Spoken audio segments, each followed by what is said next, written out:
আমি ভাবি নাই যে আমার ক্যান্সার হয়েছে। অসহ্য যন্ত্রণায় দিন পার করতে থাকা হৃদয় ভুলে গেছে নাওয়া খাওয়াও। এই যন্ত্রণা সহ করার মতো নয়। কিছু খেতে গেলেও গলায় আটকে যায়। ওষুধও খেতে হয় পানিতে মিশিয়ে। ট্যাবলেট পর্যন্ত আমি খাইতে পারি না, গোলাই খাওয়া লাগে। পরিবারের একমাত্র সন্তানকে বিছানায় পড়ে থাকতে দেখে মায়ের বুকে চলে কষ্টের ঝড়। দু চোখে নামে বাঁধ ভাঙা অশ্রু। মাত্র 20 বছর বয়স তার। রিক্সা চালাতে গিয়ে হঠাৎ অসুস্থ হয়ে পড়েন হৃদয়। এরপর 6 মাস এভাবেই চলে তার।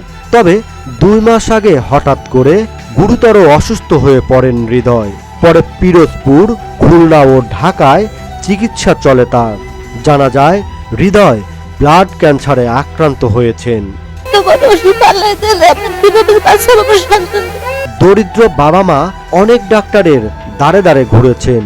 এক একজন এক এক রকম চিকিৎসাপত্র দিয়েছেন। সঠিক রোগ নির্ণয়ই করতে পারেনি কেউ।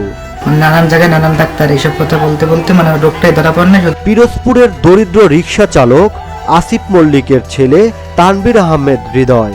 বাবার সামান্য আয়ে সংসার চলছিল না, তাই এসএসসি পাশের পর পড়াশোনার পাশাপাশি সংসারে সাহায্য করার জন্য নিজেই রিক্সা নিয়ে নেমে পড়েন রাস্তায়।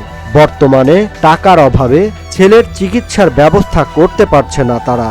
বাবা বলেন, সামান্য আয়ে খেতেই পারি না, একমাত্র সন্তানের চিকিৎসা করাবো কিভাবে?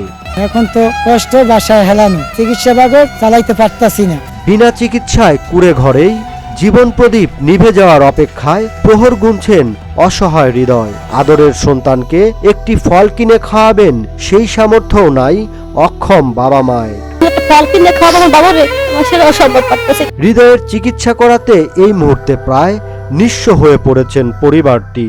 বিভিন্ন এনজিও থেকে কিস্তি, মানুষের কাছ থেকে সাহায্য সহযোগিতা নিয়ে কোনো মতে চিকিৎসার চেষ্টা করছে তারা। সুস্থ জীবন ফিরে পেতে সমাজের হৃদয়বান ব্যক্তিদের সাহায্যের আবেদন জানিয়েছেন হৃদয়ের অসহায় মা।